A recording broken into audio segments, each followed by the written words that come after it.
Hello, everybody, and welcome to the top 5 new comics for February 1st and 2nd of 2022. I am, as always, Chris, and by internet law, I must request that you subscribe to the channel, comment down below, and like this video. Hit that like button. I appreciate it very much. Enough with that. Let's talk about some awesome comics coming out this week, starting with Monkey Prince #1. This is written by Luen Yang with art by Bernard Chang. So Monkey Prince showed up in the DC Festival of Asian Culture. I forget exactly what the whole name was, but it was the Celebration of Asian Culture special they did. And we got like a couple page intro to this character, and I really enjoyed him. Has a lot, anyone that's into Japanese Chinese culture or watched anime or anything, they've seen the tale of the Monkey Prince a million times. The most probably popular example is Dragon Ball Z with Goku. So we've got this character based on that lore, and now it's a part of DC, and it's something new, and it's also, listen, on this video series, I talked nonstop about Batman Superman by Luen Yang. That has gained him immense gratitude moving forward. Like, I will try the stuff that this dude does moving forward because that book was so good. But I like the premise. I like the creative team. I like the art. So, of course, I'm going to try it out. And everything here just looks really cool. I'm really excited for it. And it's fun to see something new in DC, too. Like, we talk about doing new things and trying new stuff and blah, blah, blah, blah, blah. That's all well and good, too. We've seen new side characters in both DC and Marvel for this recently, and they pop up here and there. It's the first time I can think of in a while we got a brand new character, brand new headlining character that we're going to do something with. So I'm really excited for it. It looks really cool, and I just love the design of the character too. And yeah, I am down. After that, I've got Star Squadron #3. This is written by Mark Russell with art by Steve Lieber. So I've just really been enjoying the series. Everything about it is just a lot of fun. The kind of inter-office politics going on in this book, the premise behind it of an app that you use to hire a hero at a discount, all these cool things. Then the characters that Mark and Steve are creating along the way are fun. Red Tornado's a blast. Power Girl is always a good time. And I'm actually gonna say, I don't know if Steve and Mark are creating all these characters or not. But they're not characters you know. Like, I know he didn't create G.I. Robot, but Minuteman? Maybe. It's such a weird, fun character. And it goes... For me, I feel that what I love about Mark Russell's work flows best when he's working inside of one of these companies. Mostly DC, to be fair, in his work. And he has a limitation there that I think really works for him and brings his work to a place where it's better. And some people just flow better inside of a structure, as opposed to some people flow better when they have no structure and can do whatever they want. And I'm not saying that Mark doesn't thrive in that too. I love Second Coming. I love some of the other stuff he's done. But I just think when I really think of the books that Mark's done that I love, it's Flintstones, it's Wonder Twins, and now it's Star Squadron. So I hope he keeps working inside the halls of DC and doing these fun, unique little things. After that, I've got Dark Knights of Steel #4. This is written by Tom Taylor with art by Bengal? I'm going to go with Bengal. Dark Knight of Steel has been really good. Really, really fucking good. All the little the stuff throughout the book, the addition of the Metal Men, how the different characters are in this universe is just such a good time, good, fun, clean time. And it mixes the love of superheroes we have with this like fantasy, Lord of the Rings, probably more Game of Thrones-esque fantasy world. And it's just been a blast from start to finish. I don't know what else to say about it. If you haven't checked out this book, I highly recommend it. 4 issues in, and it's just been phenomenal. And we're only a quarter of the way through. So get in early. Good stuff. After that, I've got X-Cellent number 1. This is written by Peter Milligan with art by Mike Allred. It's here. It's finally here.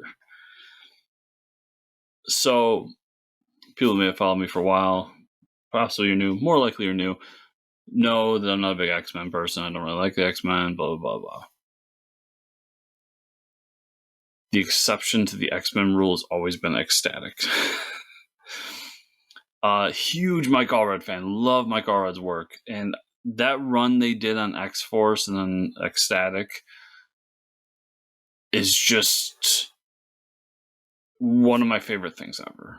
It's got so many things I love. It's not bogged down by X-Men continuity as much. It's got weird characters.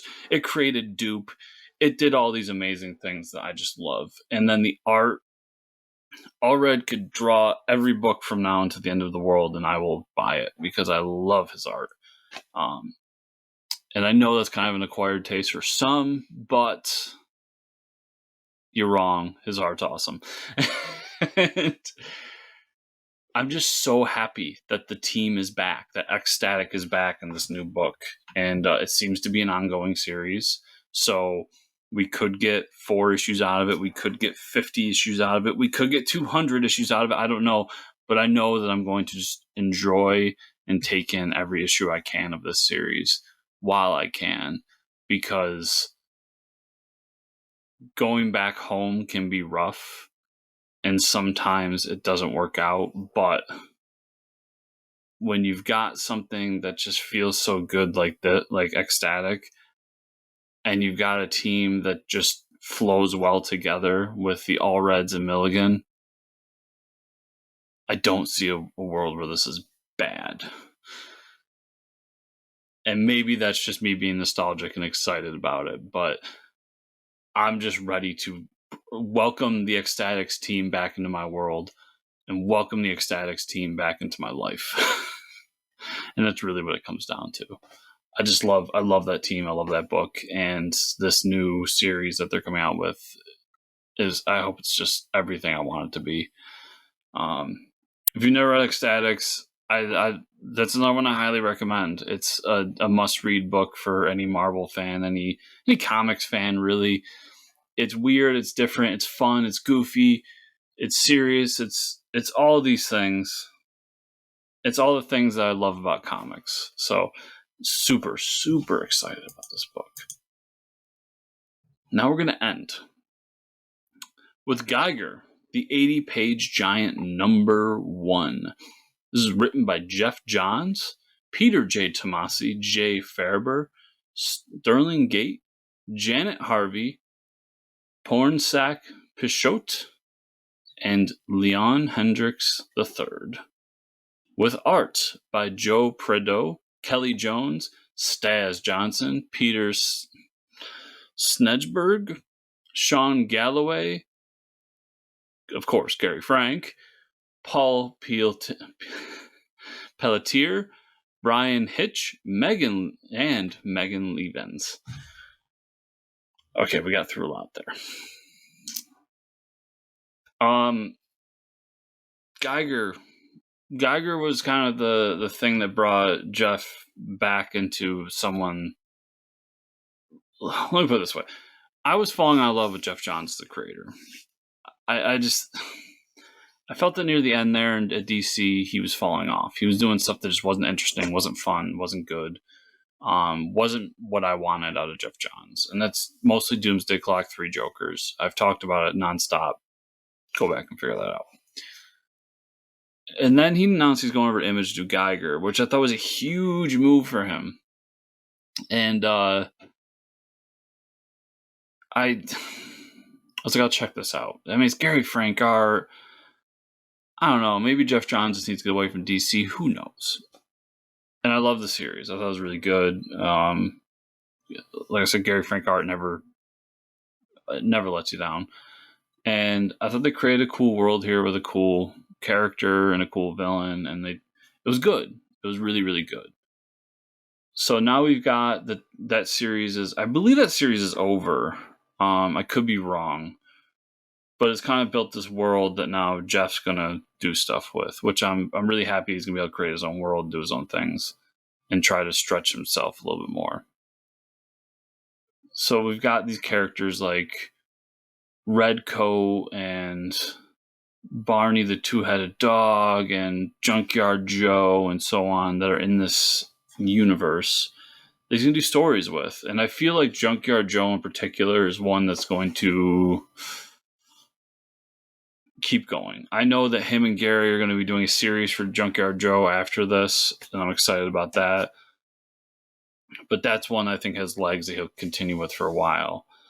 But it's going to be cool to see, you know, some origin stories of how characters came to be inside the world and some new stuff about characters on the side. And then this Junkyard Joe story. I just think all in all, this is going to be a really fun book. If you haven't read Geiger, you probably want to read Geiger before you pick up the 80-page giant. I don't know. I think you're going to get a lot more out of it if you've read Geiger. But we'll see. Could be wrong. I've been wrong once or twice before. But yeah, I'm really excited for this book. So everybody, that is everything for this week. Remember, I do the podcast every week, Fortress Comic News. We interview creators pretty much every week, talk about the comic news, what we're reading, stuff like that. Fun podcast we do, and I'm really happy you all listen to it. So check that out if you're not already. And as I said top, subscribe to the channel, like the video, comment down below, all that fun stuff. And just thank you all so much for watching, and I will see you all here next week.